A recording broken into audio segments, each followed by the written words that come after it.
के न्यूज में एक बार फिर आपका स्वागत है। आगे बढ़ने से पहले एक बार फिर नजर डालेंगे अब तक की हेडलाइंस पर।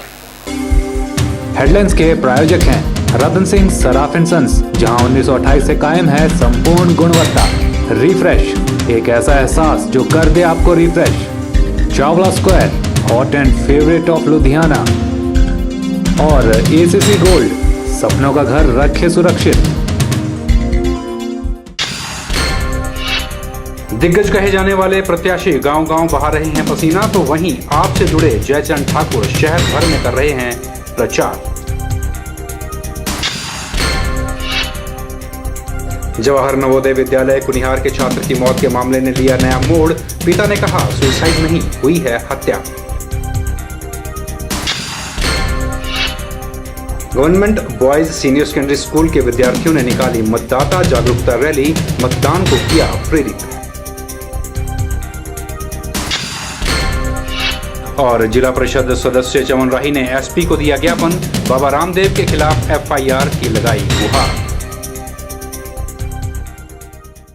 वहीं मनाली विकास मंच ने मंडी लोकसभा क्षेत्र से कांग्रेस प्रत्याशी प्रतिभा सिंह की जीत को सुनिश्चित करने के लिए अपने लाव लश्कर के साथ हर गांव और घर में जाकर प्रतिभा सिंह के लिए वोट मांगे। मनाली विकास मंच के इस काफिले में लगभग 700 महिलाओं और पुरुषों और साथ ही युवकों ने भाग लिया। इस अवसर पर मनाली विकास मंच के अध्यक्ष धर्मवीर धामी ने कहा कि मनाली विकास मंच एकजुट है। भाजपा के प्रधानमंत्री पद के उम्मीदवार नरेंद्र मोदी पर तीखा प्रहार करते हुए उन्होंने उनसे 3 सवाल पूछे। उन्होंने कहा कि नरेंद्र मोदी साफ करें कि कब राम मंदिर बनेगा। मात्र चुनावों के समय ही उन्हें राम मंदिर की याद क्यों आती है। दूसरा प्रश्न करते हुए उन्होंने कहा कि भाजपा को शायद देवालय और शौचालय एक जैसे ही लगते हैं। उन्होंने कहा कि येलो बिजनेस में भाजपा के दिग्गज नेता का नाम सबसे आगे आता है। कि पहले शौचालय फिर देवालय, शौचालय और देवालय को आपने इकट्ठा कैसे कर दिया। शौचालय हमारी आवश्यकता है और देवालय हमारी आस्था है। पिछले 40 वर्षों से आप पूरे भारतवर्ष में मंदिर वही बनाएंगे, मंदिर वही बनाएंगे। गर्व से कहो हम हिंदू हैं, आज वो हिंदू कहा गया। आज शौचालय की बात आपने राम मंदिर से पहले कैसे कर दी। जहां तो शौचालय और देवालय की बात थी, वहां पर तो आपने उत्तर दिया कि ये मेरी आस्था है। जहां मुस्लिम भाइयों की टोपी लगाने की बात आई, तब कहते हैं कि इस पर मैं विचार करूं। मेरा दूसरा प्रश्न, मोदी जी आपने ये बात कैसे कह दी कि मुझे गंगा मैया ने बुलाया है। तीसरा प्रश्न, मोदी जी आपने कहा कि येलो बिजनेस बंद कर दिया जाएगा। येलो बिजनेस होता क्या है? ये जो गाय का और भैंसों का मीट होता है, तो भी बोला येलो बिजनेस, कि इसको बंद किया जाएगा। मोदी जी पहले तो मेरे पहले प्रश्न का उत्तर दीजिए। नरसिम्हा राव की सरकार तक धामी जिस येलो बिजनेस की बात यहाँ कर रहे थे उसका तात्पर्य गाय के मांस से है। उन्होंने कहा कि मोदी ने कहा है कि वे येलो बिजनेस को खत्म कर देंगे, पर भाजपा की ही सरकार के कार्यकाल में यह बिजनेस बढ़ा था। के न्यूज के लिए मनाली से शिवराम राणा की रिपोर्ट। आज मंडी में जिला परिषद सदस्य चमन राही ने एसपी मंडी को एक ज्ञापन सौंपा और बाबा रामदेव के खिलाफ एट्रोसिटी एक्ट के तहत एफआईआर दर्ज करने की अपील की। चमन राही ने कहा कि ये दुर्भाग्यपूर्ण है कि बाबा रामदेव जैसी हस्ती दलितों के बारे में संकीर्ण सोच रखते हैं। चमन राही ने कहा कि उन्हें पूर्व मुख्यमंत्री शांता कुमार के वर्ताव पर भी दुख हुआ, जिसमें वे बाबा रामदेव के पैर छूते नजर आए थे। चमन राही ने प्रशासन से बाबा के खिलाफ सख्त कार्रवाई किए जाने की अपील की है। बाबा रामदेव जी जिस तरीके से उन्होंने ये भाषा कही दलितों के खिलाफ, तो पूरे समाज में सभी वर्गों में इसका भारी रोष है। और उस रोष को लेके आज जो हमारी भावनाएं हैं, जो मंडी संसदीय क्षेत्र की जिला मुख्यालय के ऊपर हमने एसपी साहब को लिख के दिया और हमने कहा कि इनके खिलाफ एट्रोसिटीज़ के तहत मुकदमा दर्ज किए करें, जिस तरीके से देश के दूसरे राज्यों में भी मुकदमे दर्ज हुए। हालांकि अहमदाबाद में उन्होंने ये बात कही, टिप्पणी कही थी, तो देश के जो बड़े महानगर, दूसरे जो बड़े बड़े शहर हैं वहाँ पर भी हुए हैं। तो उस तर्ज के ऊपर ये यहाँ पे भी मामला दर्ज किया जाए, ताकि हमारे समाज का मनोबल बढ़े और समाज को और उनको। और उसके बाद जब उन्होंने टिप्पणी की, दलितों के खिलाफ जो बातें कही, उसके बाद वो हिमाचल दौरे के ऊपर रामदेव जी आते हैं। और रामदेव जी जब यहाँ हिमाचल में आए तो पालमपुर और धर्मशाला का जब उनका दौरा था, हमें बड़ा दुख हुआ। उस चीज़ की भी हम निंदा करते हैं कि हमारे पूर्व मुख्यमंत्री श्री शांता कुमार जी, जो बहुत महान नेता है हिमाचल के, हम उनकी बहुत ज़्यादा कदर करते हैं, लेकिन हमें उस चीज़ का दुख हुआ कि वो जाके बाबा रामदेव जी के चरणों में पड़ते हैं और उनसे आशीर्वाद ले रहे हैं। ऐसे आदमी से आशीर्वाद लेके जिन्होंने दलितों को सरेआम जलील किया, दलितों की भावनाओं को ठेस पहुंचाया, तो उससे साफ जाहिर होता है कि भारतीय जनता पार्टी की जो मानसिकता है वो दलित विरोधी है। भारतीय जनता पार्टी के आला नेता पूरे प्रदेश में जहां एक और चुनाव प्रचार में घर घर जाकर पार्टी का प्रचार कर रहे हैं, वहीं दूसरी ओर धूमल के बेटे अरुण धूमल ने हमीरपुर जिला के प्रचार की कमान अपने हाथ में रख ली है और प्रचार के दौरान नुक्कड़ सभाएं कर भाजपा के लिए समर्थन मांग रहे हैं। साथ ही अपनी नुक्कड़ सभाओं में अरुण धूमल कांग्रेस पर भी कटाक्ष करते हुए बखूबी नजर आ रहे हैं। हमीरपुर में भाजपा प्रत्याशी व अपने बड़े भाई अनुराग ठाकुर के प्रचार में लगे अरुण धूमल ने हमीरपुर विधानसभा क्षेत्र में ग्राम स्तर पर सभाएं कर पार्टी का जोर शोर से प्रचार किया। इन सभाओं के दौरान अरुण जनता से यूपीए सरकार के 10 साल के कार्यकाल में बढ़ी महंगाई, भ्रष्टाचार और बेरोजगारी पर सवाल करने का आह्वान करने लगे। धूमल ने कांग्रेस को विकास के मुद्दे पर घेरते हुए कहा कि विकास करने में असफल रही कांग्रेस लोगों को गुमराह करने के लिए अब ग्लैमर का सहारा ले रही है।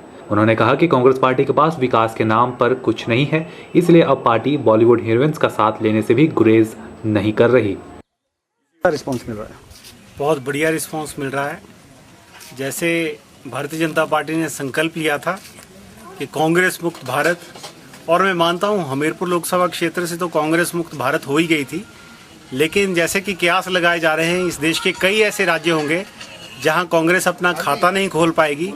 मैं मानता हूं कि हिमाचल ऐसा राज्य होगा जहां 4 से 4 सीटें भारतीय जनता पार्टी जीतने जा रही है और कांग्रेस यहां अपना खाता नहीं खोल पाएगी और कांग्रेस मुक्त हिमाचल तय है। मैं समझता हूं कि चुनाव ग्लैमर के तौर पर नहीं जीते जाते, उनको अपना बताना चाहिए कि पिछले 10 साल में जो देश की उन्होंने हालत की है उसका जवाबदेह कौन है। उन मुद्दों पर चर्चा नहीं करना चाहते, इसलिए फिल्म इंडस्ट्री से किसी को ला रहे हैं ताकि लोगों को बेवकूफ़ बनाया जा सके। लेकिन जनता बहुत समझदार है, जनता अब तय कर चुकी है कि अब की बार मोदी सरकार। कांग्रेस प्रत्याशी राजेंद्र राणा की तरफ इशारा करते हुए धूमल ने कहा कि भाजपा द्वारा सड़कों के करवाए गए विकास के बाद ही हिमाचल छोड़ चुके लोग वापस आकर समाज सेवा के नाम पर लोगों को गुमराह कर वोट मांग रहे हैं। उन्होंने दावा किया कि प्रदेश की 4 सीटों पर भाजपा जीतेगी और अनुराग रिकॉर्ड मतों से जीत हासिल करेंगे।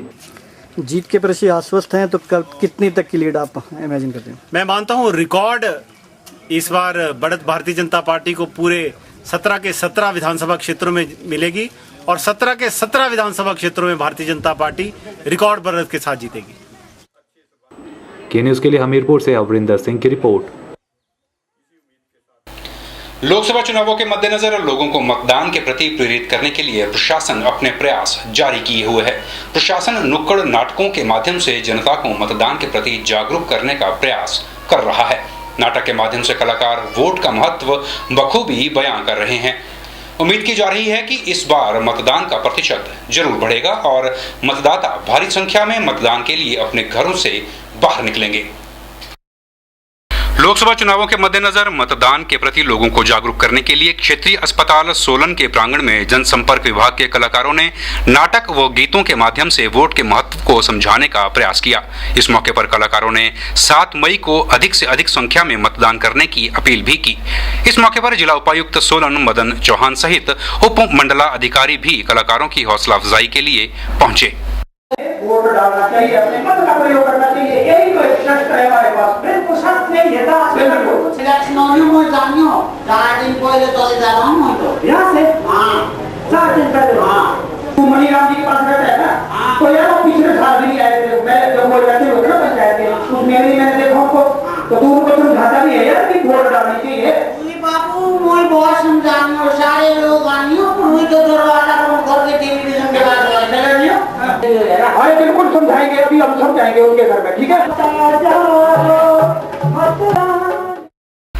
इस मौके पर उपायुक्त मदन चौहान ने लोगों से अपील करते हुए कहा कि 7 मई के दिन लोग अपने घर से निकलकर मतदान करने जरूर जाएं। सोलन शहर में 7 तारीख को जो वोटिंग हमारी होनी है उसके लिए कला जत्था शहर में, गंज बाज़ार में, चिल्ड्रन पार्क में, चंबा घाट में इस तरह से अपना ये कला के थ्रू लोगों को मोटिवेट करने की कोशिश कर रहा है, जिसमें बेसिकली हम वोटर से ये आग्रह करना चाहते हैं कि वो 7 तारीख को अपने घर से ज़रूर बाहर निकलें। जो उसे मताधिकार का कॉन्स्टिट्यूशनल प्रोविज़न है, उसका अधिकार है, वो इसका इस्तेमाल करें और जिस भी कैंडिडेट को वो वोट डालना चाहता है उसको वो डालें, वो उसका अपना अधिकार है। लेकिन हम ये गुजारिश करना चाहते हैं कि जो ये अर्बन एपैथी है वोटर की, वो ज़रूर हटनी चाहिए। और मैं हर वोटर से सोलन शहर के व पूरे ज़िला के ये आग्रह करना चाहता हूँ कि 7 तारीख को आप थोड़ा सा वक्त निकालिए। हमारे किसी भी पोलिंग स्टेशन पे बहुत ज़्यादा लाइनें नहीं लगती हैं, आप जाएंगे तुरंत आपका वोट कास्ट कर लिया जाएगा। निश्चित ही मतदान न सिर्फ सही प्रत्याशी के चुनाव के लिए आवश्यक है, बल्कि मतदान हर पात्र व्यक्ति का अधिकार भी है, जिसका प्रयोग अवश्य किया जाना चाहिए और उस पर प्रशासन के ये प्रयास सराहनीय भी हैं। उम्मीद यही की जानी चाहिए कि इस बार हिमाचल प्रदेश में भी रिकॉर्ड मतदान दर्ज होगा। एक और कांग्रेस ने अपने प्रचार के लिए अभिनेत्री का सहारा लिया है, तो वहीं भाजपा भी इस क्रम में पीछे नहीं रहना चाहती। भाजपा ने अपने प्रचार के लिए जादूगर का सहारा लेना उचित समझा है और जादूगर के रोड शो करवाकर मतदाताओं को अपनी ओर आकर्षित करने का प्रयास किया जा रहा है। ऐसा ही एक रोड शो देखने को मिला हमीरपुर में, जहां जादूगर ने अपने कर्तव्य दिखाकर लोगों का मनोरंजन किया और भाजपा के पक्ष में वोट मांगे। मैं 1 2 3 बोलूंगा तो ये बॉल विशाल के हाथ से गायब हो जाएगा। कितने जल्दी चला जाएगा विशाल, जरा जोर से बोलो, बॉल है कि गया है ना, चले जाएगा। मेरे को बोलना, देखो भाई बॉल गायब हो रहा, 1 2 3 गायब हो जाओ। चलो विशाल, बॉल चले गया, नहीं गया, अभी जाता है। 1 2 3 गिली गिली चोर राइट, गायब हो जाओ। विशाल बॉल गया, नहीं गया, अरे पकड़ के मत रखो, ऐसे हाथ रखो। खोलना चाहते हैं, निशानी कमल का फूल है। बच्चों का भविष्य बनाना चाहते हैं तो निशानी कमल का फूल है। इसलिए आप सबसे हमारी गुजारिश है कि इस कमल के फूल की बटन दबाकर बहुमतों के साथ में अनुराग ठाकुर जी को विजय बनाओ। मैं लोग भारतीय जनता पार्टी का खुद कार्यकर्ता हूँ और इस प्रोग्राम के लिए, चुनाव के लिए, भारतीय जनता पार्टी को जिताने के लिए गुजरात, बिहार, बंगाल, आसाम, उड़ीसा, हिमाचल प्रदेश में लोग कहीं भी जाता हूँ। लोकसभा में, विधानसभा में, मंडी समिति में, जिला पंचायत, जिला परिषद, नगर पालिका और चुनाव में जाके जादू की शो दिखाकर पब्लिक का छोटा मोटा मनोरंजन करता हूँ और भारतीय जनता पार्टी को जिताने की कोशिश में लगा हूँ। दिल्ली में भी नरेंद्र मोदी की सरकार बने, ऐसा मेरा ये उद्देश्य है, यही मैं चाहता हूँ। के न्यूज में फिलहाल वक्त चला है, छोटे से ब्रेक का। बन रही है हमारे साथ और देखते रहिए के news. Registration starts for 9th, class 10th, plus 1 and plus 2. We provide school income coaching innovative programs and 4 years intensive coaching programs, class 9th to class 12th under one roof. We have well-experienced faculty, study material and assignments, preparing students for competitive exams by timely test, subjective as well as objective for IIT, JEE and medical pattern. We conduct timely unit test, terminal test and test reports to parents. Individual attention and proper counseling for students. We have a proper library facility and hostel and PG facility. For a bright career and to crack the competitive exams, contact Sachdeva International School, Padal, Mandi. Gupta shawl emporium, जहां आप पाएंगे बेहतरीन व उच्च quality की shawl की विस्तृत वैरायटी। यहां pure woollen Kullu shawl, Kashmiri shawl, angora shawl, cashmilon shawl, feather shawl, pashmina shawl के साथ ही शॉल की और भी बहुत सी वैरायटी उपलब्ध है। तो देर न कीजिए और आज ही पहुंचे गुप्ता शॉल एम्पोरियम, सब्जी मंडी के साथ, नेर चौक, डिस्ट्रिक्ट मंडी। मोबाइल 9459125400। अब चला गया लकड़ी के दरवाजे और खिड़कियों का रिवाज, जब उपलब्ध हैं एल्युमिनियम फैब्रिकेशन से जुड़े experts. MS Singh aluminium and stainless steel fabrications, जो आधुनिक तकनीकों का इस्तेमाल कर बनाते हैं aluminium doors, window, office chamber, steel railing, baluster railing, grill व गेट आदि। साथ ही यहाँ उपलब्ध हैं ग्राइंडर मशीन, ड्रिल मशीन और आधुनिक स्टील और एल्युमिनियम कटर। तो आज ही पहुंचे MS Singh aluminium and stainless steel fabrication, 124/12 Ramnagar Namdhari gurdwara के नजदीक मंडी। के न्यूज आप सभी को सूचित करता है कि के न्यूज सच्चाई और विश्वसनीयता की पत्रकारिता करता है। हम हर खबर में निष्पक्षता का वादा आप सभी से पहले भी कर चुके हैं और आगे भी हम यह वादा यूं ही निभाते रहेंगे। आने वाले लोकसभा चुनावों को लेकर हम आपको बता दें कि के न्यूज किसी भी प्रकार से पेड न्यूज का प्रसारण नहीं करेगा। अगर चुनाव के दौरान पेड न्यूज की शिकायत आती है या कोई भी शख्स के न्यूज के नाम पर पेड न्यूज दिखाने का वायदा या दावा करता है तो आप इन नंबर्स पर संपर्क कर सकते हैं 9816023392 या 9882155567।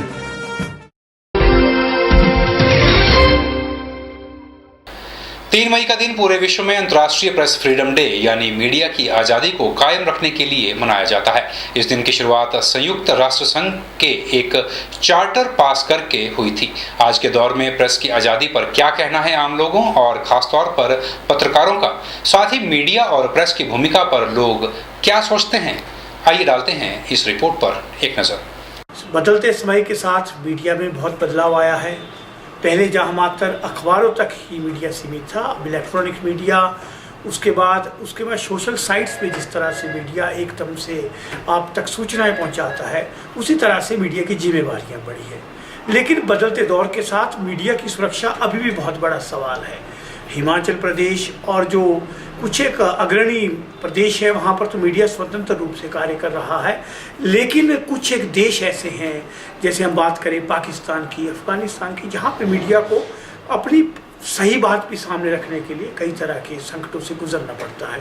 भारत हो या अन्य कोई देश हो, उसमें जो मीडिया द्वारा लगातार खुलासे किए जा रहे हैं, वो घोटाले हो, भ्रष्टाचार हो, किसी भी संदर्भ को लेकर हो, लेकिन मीडिया जो है अपनी अहम भूमिका निभा रहा है और उस अहम भूमिका के निभाने से आज मीडिया पे जो लोग प्रश्न चिन्ह लगा रहे हैं वो प्रश्न चिन्ह कतई नहीं है। एक्चुअली विदाउट मीडिया तो कुछ भी नहीं हो सकता। हम डेली न्यूज़पेपर पढ़ते हैं, न्यूज़ देखते हैं, टीवी पे देखते हैं, सब कुछ देखते हैं। विदाउट मीडिया तो कुछ भी नहीं हो सकता। आज मीडिया पर ही सारा कुछ निर्भर है। मीडिया, मैं तो ऐसा समझता हूँ कि मीडिया के ऊपर ही सारे इलेक्शन जो हैं हो रहे हैं। जी, मीडिया की महत्वपूर्ण यही भूमिका है भी आज जो जागृत भारत हुआ है सो मीडिया ने ही किया है। अगर मीडिया ना होता तो ना जाने इस भारत का क्या होता। जो भी छुपी खबरें होती हैं, जो भी अच्छी बातें होती हैं, तो उसको मीडिया ही आगे लेकर आते हैं और इस देश में जो जो हो रहा है, जो जो इस इलेक्शन में हो रहा है, वो उसको सामने दिखा रहे हैं। जो असलियत है मीडिया की, मैं बहुत ही धन्यवाद करता हूँ। सन 2000 तक मीडिया की स्वतंत्रता काफ़ी हद तक बनी हुई थी। जब से मीडिया में व्यापार आ गया है, जब से मीडिया बड़े बड़े धनों सेठों के साथ जुड़ गया है और जब से मीडिया को एक व्यवसाय के रूप में अपनाया जाना लगा है, उसी समय से इसकी स्वतंत्रता के ऊपर जो प्रहार होना शुरू हुए हैं और ये अब खतरनाक मोड़ तक पहुंच चुके हैं। उसके बावजूद भी मैं ये कहना से गुरेज नहीं करूंगा कि मीडिया के लोग, मीडिया से जुड़े हुए बहुत सारे लोग आज भी स्वतंत्र तरीके से काम करना चाहते हैं, लेकिन समूचे मीडिया की बात की जाए तो इसकी स्वतंत्रता को बहुत बड़ा खतरा है और ये जो है आने वाले समय में मुझे आशंका है कि और अधिक बढ़ सकता है। के न्यूज में खबरों का सिलसिला बदस्तूर जारी है। हिमाचल प्रदेश से जुड़ी हर छोटी बड़ी खबर को जानने के लिए देखते रहिए के न्यूज।